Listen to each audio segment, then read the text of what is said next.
It's fitting. I've started the women's ice hockey question, so I'll be reporting. Volleyball question, I'll be reporting too. too. That is how they design it, yeah. What creates offense? Defense. What creates defense? Offense. No, the goalie in the back of the net. So you're crazy. I like you, but you're crazy because At least if you're going to pick a trap game, pick the right ones. Little fast footwork. I know your feet don't move that fast. Brittany, that's all flash, no pass. She didn't net it in the back of the net. That's not even a What are goal. you doing pulling out Ryan? Brittany, Are you ready for some debate? This Bobcat Breakdown starts right now. Welcome into Studio 125 for another episode of Bobcat Breakdown. I'm your host, Emma Morris, and alongside me are my analysts, Eli Ehlers and Andrew Reynolds. I hope you guys are just as ready as I am for some fun debate tonight. But before we get started here on desk, QVSN is here to recap Bobcat Weekend.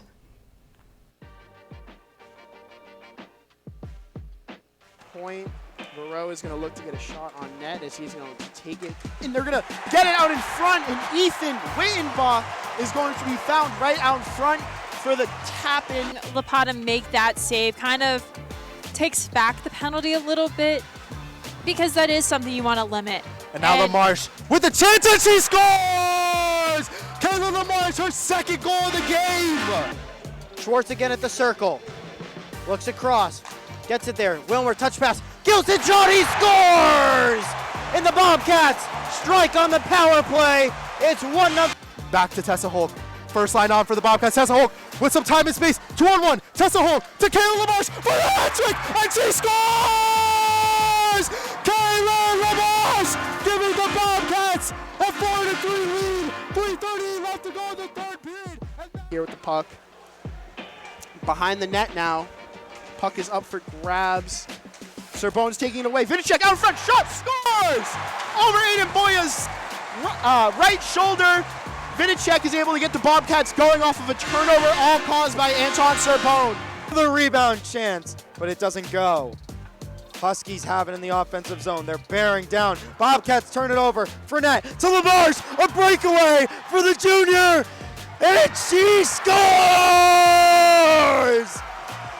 Toss the chapeaus. Kayla LaMarche, a back-to-back hat-trick day for her, and it's 3-2 Bobcats. Let's kick the debate off on the ice. The women's ice hockey team has talented players with Felicia Frank in net with a save percentage of .949 and Kaylin LaMarche, the top goal scorer for the Bobcats. What area do you think the women's ice hockey team needs more of? Goal scorers or a backup goalie? Andrew, you start the debate off. Really, this is a simple answer, and it's a backup goaltender. Right now, you have Felicia Frank, who's doing incredible. She was kind of more of a backup last year with Kaylee Doyle as the starter last year for the women.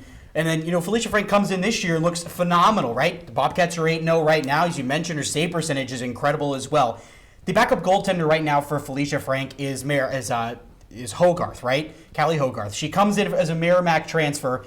And historically, Merrimack has not been a good team. And Hogarth, whether Casterner brought her in, pretty solid goaltender. But again, in the past, the reason why they need goaltending, and I'll tell you this, Casterner said after the game, quote, "We really have a group that can put the puck in the back of the net. I think we have depth in scoring. I don't know if we're quite as solid defensively as we were last year at this point, although today it looks pretty good." But I think there's a problem. I think that's probably the difference. We just have some more depth up front, and it's putting us in a different position, end quote. And again, Casterner really just answered that question that we're all asking: goaltender or offensive scoring? And one more thing as well. The past 3 years, the last time Quinnipiac was in the NCAA tournament, Logan Andrews and Katie Boudier, they both split time in the 22-23 season. The year after that, it was Andrews and Lucy Phillips. Mostly Andrews again came back for an extra year. And then last year, like I said, Doyle and Frank. And we really haven't had that two-goalie tandem that the women's ice hockey team has had for years. And there's not really two strong goalies that Casterner's really been able to use. Yeah, I completely agree with you. You basically read off of what I had for you. But the one thing For me? Well, for me. Oh, okay. The biggest thing that concerns me right now with Felicia Frank, and I have a question within the question for you. Back in Sweden, yes. Do you know how many games was the most amount of games she played within one season? I do not know that. I assume it's probably north of 40 maybe. North of 40. You are way off. Way off. Okay. We'll get into it later, but you would have gotten the over really wrong there. Okay, all right. The most games she played in the season was 13. Oh, wow. Right now, she is already at 8 games played. 7 started, but 8 if you include the game after they pulled Hogarth. That's something that really concerns me. The biggest thing that they need right now is they need that backup goaltending. Their depth scoring is there. Is it great? No, not at all. I think that still is a question they need to get answered of how are they going to find that depth scoring? Because if Kaylin LaMarche has an off game or if a team finds a way to lock her up, her and Laurence Fournette, they're both great forwards and they're scoring and they're showing that they can, but who's going to be that second person for the Bobcats? Right now they don't have that, but in the goaltending position, it is non-existent. And I think that's one of the biggest things that concerns me right now. Well, the second person is Emerson Jarvis behind Kaylin LaMarche. Those two were the only 2 goal scorers for the Bobcats this weekend. Emerson Jarvis scored that first goal, and then the last goal, the empty netter, in that game on Saturday. But I also think it's worth this as well. Last year, Quinnipiac was not able to win a game when they let up more than 2 goals in a game. And this week against Northeastern, they gave up 3 goals against Northeastern. Guess what they did? They won it for the first time this season, and it's in over 2 years or 2 seasons now. The Bobcats have been able to put the puck in the back of the net when their defense has kind of been lacking.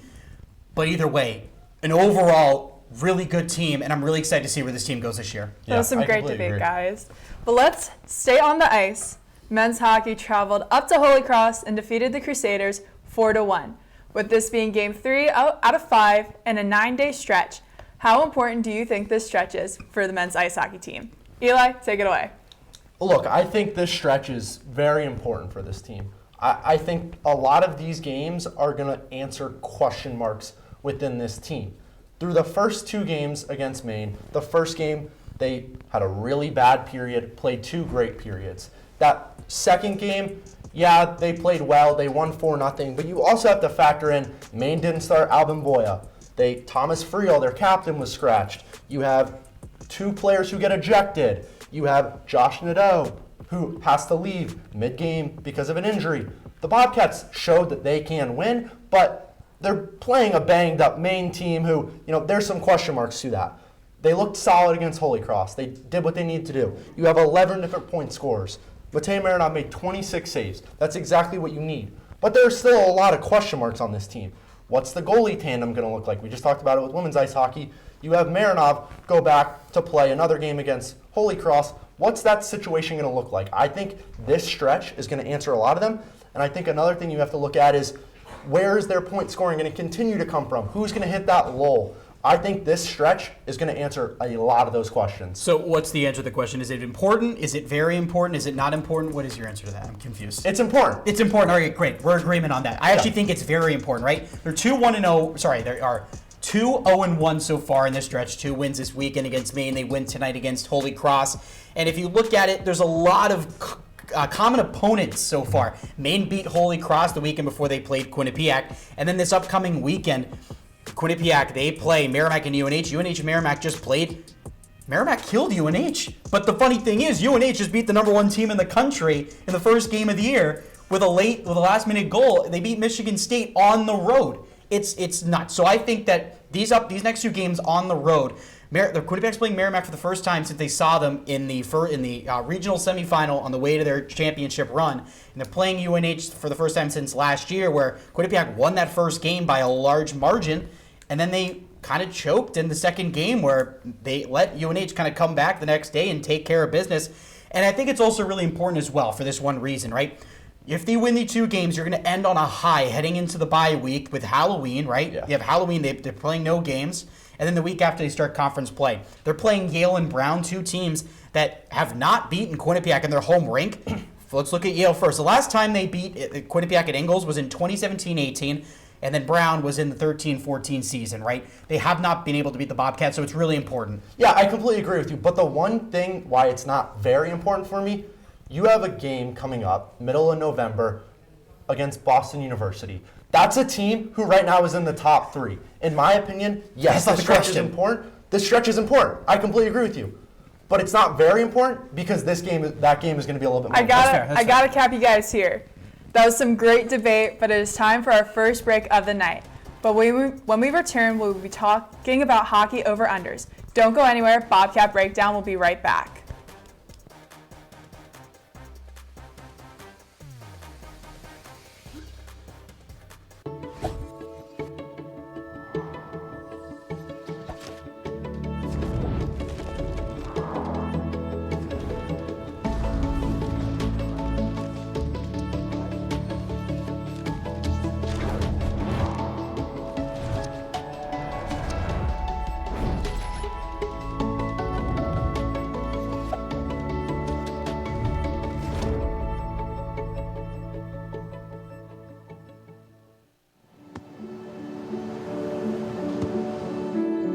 I don't remember how it started. Go to that. Our back and forth. It always came back. Dad! You probably don't remember what you told me, That was perfect. but I heard every word.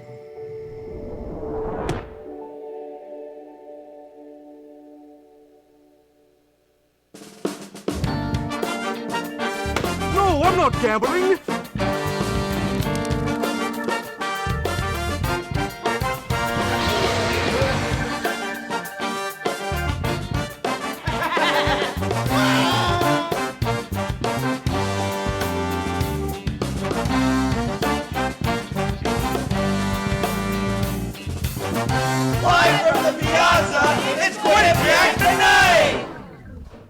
Welcome back to Bobcat Breakdown. Hockey season has kicked off on campus. Eli and Andrew will be giving their predictions for over-unders for this hockey season. All stats listed are from prior to tonight's men's ice hockey game. Starting with women's hockey. Kaylin LaMarche has tallied 19 points on the season. Do you think that she will have an over-under of 52.5 points for the year? Andrew, start us off. I'm going to say under. I think that she is on pace to become one of the best players in program history. I think that's really undeniable. But this start is just a little too good to be true. I mean, the ECAC hockey play is going to be a little bit more intense than what we've seen non-conference. And maybe the ECAC might be a little bit weaker as we've seen in previous years. But either way, I do think that Kaylin LaMarche will get under the 52.5. Yeah, I agree with you. I think she's going to come close. I don't think she's going to get it. I think she's going to be around that 47 to 50 mark. She's a very fantastic player. I just don't know if she's going to be so close to that 2 points a game mark. I think she's going to be a little bit under, just knowing how non-conference, yes, Northeastern was a big weekend, but otherwise, none of the games were that intense. So I think she's going to be a little bit under. I do think she's going to get to 100 career points this year, though. Right now, she's rounding around the high 70s, low 80s, but I do think she's going to be able to reach the 100. Yeah, I completely agree with you on that. Switching over to the men's side of the ice, Ethan Wittenbach has had a point in each game. Do you think the first year is going to have an over-under of 42.5 points for the season? Eli, take it away. Well, I think to start with my answer here, he already had 1 point today against Holy Cross. No. So I'm going to hammer that over. I think it's going to happen, and hear me out. He's an 18-year-old true freshman, and he's showing that he can play with some of these guys who are 22, 23-year-old pros. I think he's going to be able to get it. I think it's going to be close. Right now I have him around that 44 mark, so just barely over. And he's a bit smaller, but he's such a smart hockey player. And the biggest thing I noticed from both that BC game and especially that main Friday game, he moves so the puck comes to him. A lot of teammates, sometimes you have to find your teammates. He moves so his teammates know exactly where to put it. And that has led to so much success for him. He is a star in the making. He's going over. And I would 100% agree that he is a star in the making. However, I very much disagree on going the over there. I'm going to take under. The reason why is you look at the history since Quinnipiac has won the national championship, including that season. Colin Graff did it twice. Jacob Quillen did it once.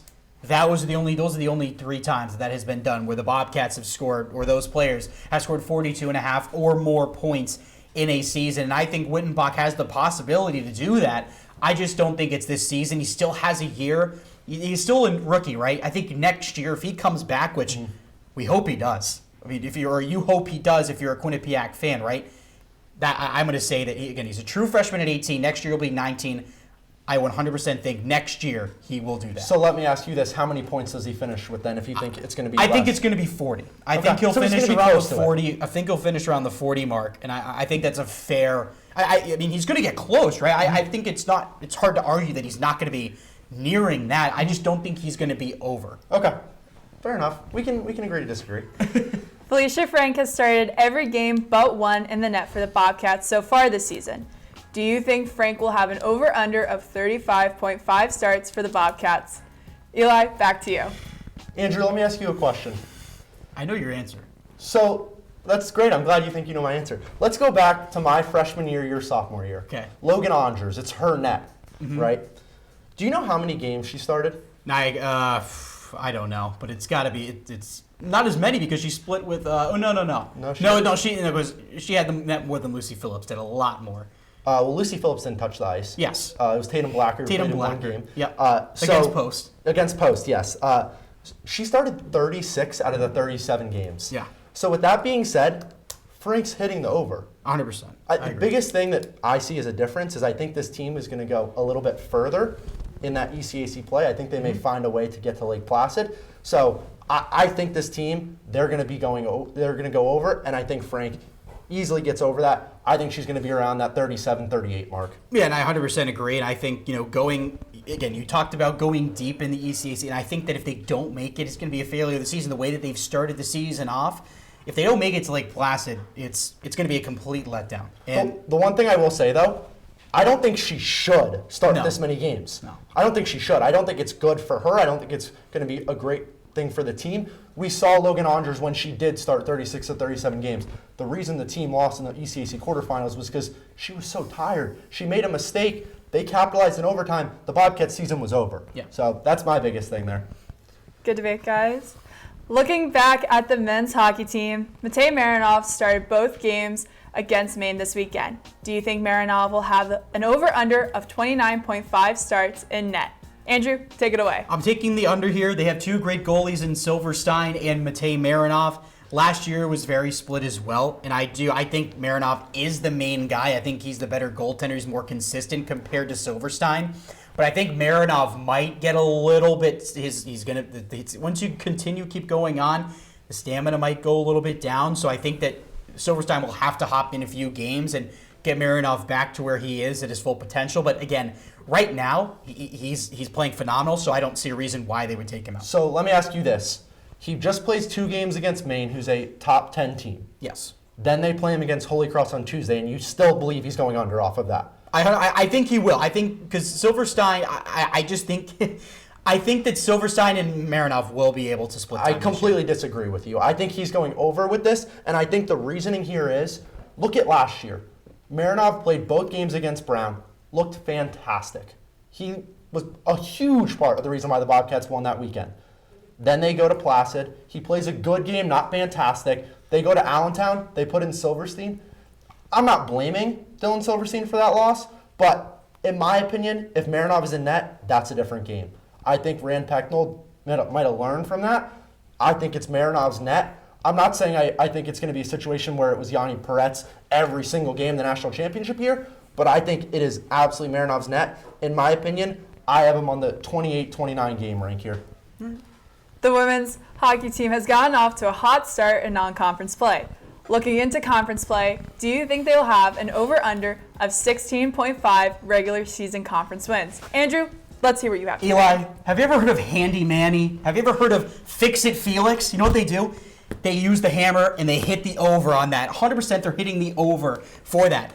I think that Quinnipiac, again, I talked about this earlier. ECAC is having a weaker year this year, right? Clarkson has not had a great start to non-conference play. St. Lawrence has had a rough start to the year as well, and those are the two teams who have been able to really dominate in the ECAC. Colgate and Cornell are still up there and able to do it, but I think Quinnipiac is going to go over since it's a weaker league this year. Yeah, absolutely. That's basically what I have written down. It's a still good league. It's not a great league like it had been in the last couple of years. I think they're going over Glad on this. to see you guys agree on this one. The men's hockey team had a penalty kill percentage of 87.7% for the 2024-25 season. Do you think the men's hockey team will have an over-under of 83.5% penalty kill this season? Eli, what do you think? I think they're going to be just slightly under. Last year they were 87.7. That was third in the NCAA. That was fantastic. They had a great penalty killing unit last year, and it showed off a lot. That was a huge reason why they had success. I think this year, that line of 83.5 is a great line. I think they're going to be just below it. I have them around the 79 to 81 range. I think they're going to be a little bit under. They've had a couple too many penalty killing lapses that I think paid off. You look at that Alaska game, that first goal, they have to make better defense. I'm going to take a look. I agree that it's slightly, but I'm going to go over. The reason is because in ECAC interconference play is now 11, 15, and 3 so far when they play. obviously teams outside of the conference. And again, right now, notably the weaker conference in typically hockey is the AHA. ECAC is now 6-5-1 against ECAC teams, which typically has been, the ECAC has typically had a pretty decent margin against it. So going into the year, I think that right now the Quinnipiac is going to have a chance in getting a lot more power play. Hey guys, I think we need a break here on desk. But when we come back, Eli and Andrew will be debating field hockey and what game from this weekend was the best. Stay with us. Bobcat Breakdown will be right back.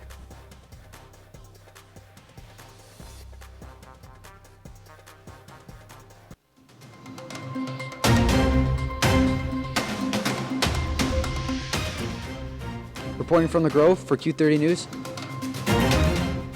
Reporting from the Miller Library for Q30 News. Reporting from the Mount Carmel campus for Q30 News. Reporting on Whitney Ave for Q30 News.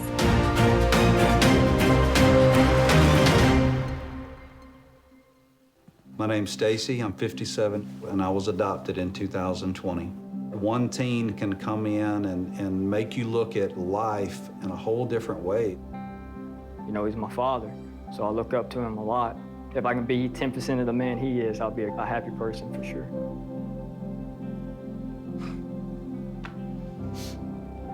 Learn about adopting a teen from foster care. You can't imagine the reward. Visit adoptuskids.org.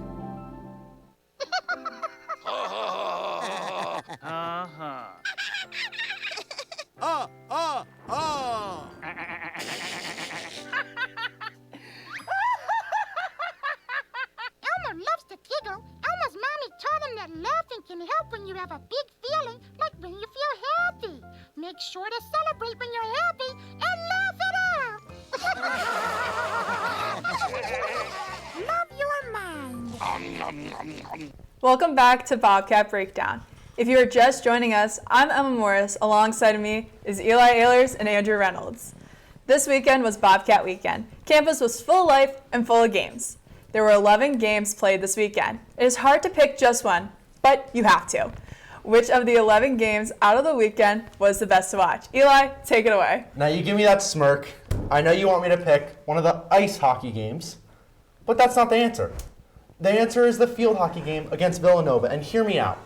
This team is on the hunt to make the Big East playoffs for the first time, and they needed a win against Villanova. They're currently in a tiebreaker situation against Villanova. The defense looked phenomenal. They made stop after stop.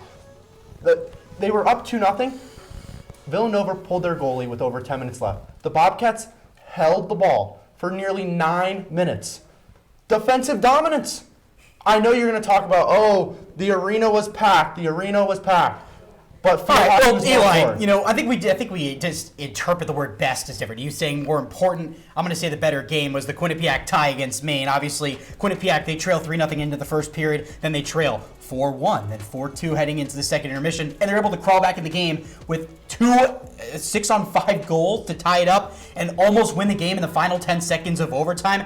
That right there is what you call one of the best games that has been at the M&T Bank Arena.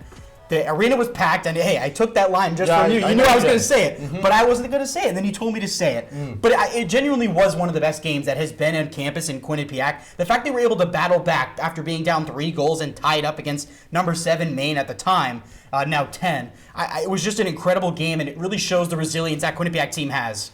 That's some great debate, guys. But we do have to take our last break of the night. But don't go anywhere. When we come back, we'll be giving our final roars.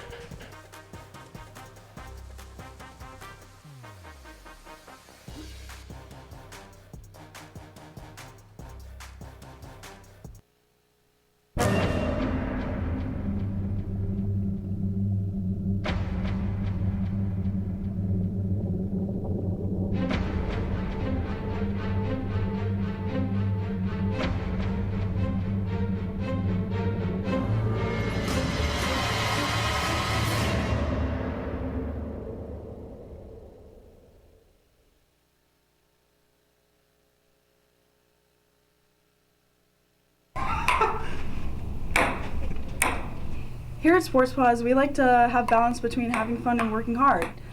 Sometimes that competition we cover gets into our producing.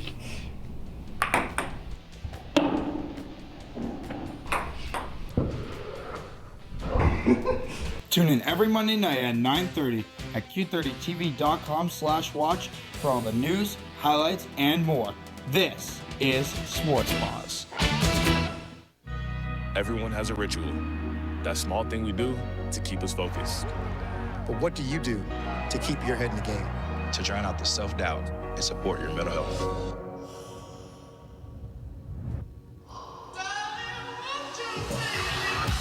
Because being your best isn't just about taking care of your body. It's about taking care of your mind and mental health.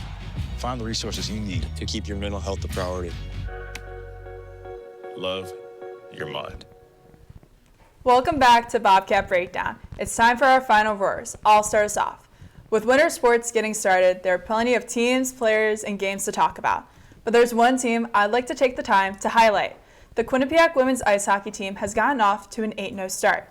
They have Felicia Frank, a top 10 goaltender in net, Kaylin LaMarche, who is the only player in at least 7 years in both men's and women's ice hockey to score 7 goals total in a single weekend, and plenty more standout players on the roster. But something is still missing for the Bobcats. The stands are bare and empty. Nobody is there standing on their feet and cheering them on. The only noise from the student section is the pep band. You hear more of the opposing team's fans than you do Quinnipiac fans. There's no loud roar from the student section when the Bobcats score. Even with it being Bobcat weekend, the stands were still empty, but it did not stop them from putting on a show at the bank. They keep going out night after night and playing the game that they love. I've gone to one too many games where the women's ice hockey team has had to play with less than 10% of the seats filled. All I hope for is they start getting the support they deserve. Show up and be loud. The 2025-26 season is not just another schedule of games, but a crucial marketing inflection point for the NCAA men's and women's hockey to finally command the national attention it deserves. This chance is powered by the seismic commitment of Gavin McKenna going to Penn State, who is the consensus first overall pick in the 2026 NHL draft. It is inarguable that Penn State is one of the most prominent brands in college sports, which immediately draws the national media's attention to the team and in the men's college game. McKenna provides an instantly marketable superstar, and if all aspects of this are executed correctly, it will validate the NCAA as the elite development path for future professional talent. Simultaneously, on the women's side, that path to the pros has already been set, as more than 90% of current PWHL pros have played NCAA hockey. However, women's sports have gained increasing attention, and as seen in the 2024 Summer Olympics, Quinnipiac's own Alona Marr became an instant star due to her dominance on the rugby pitch. With Marr bringing in a ton of eyes to women's rugby and the Winter Olympics coming up in February, it is the prime opportunity for all involved within women's hockey to go all in on bringing the brand to an exposure to an all-time high.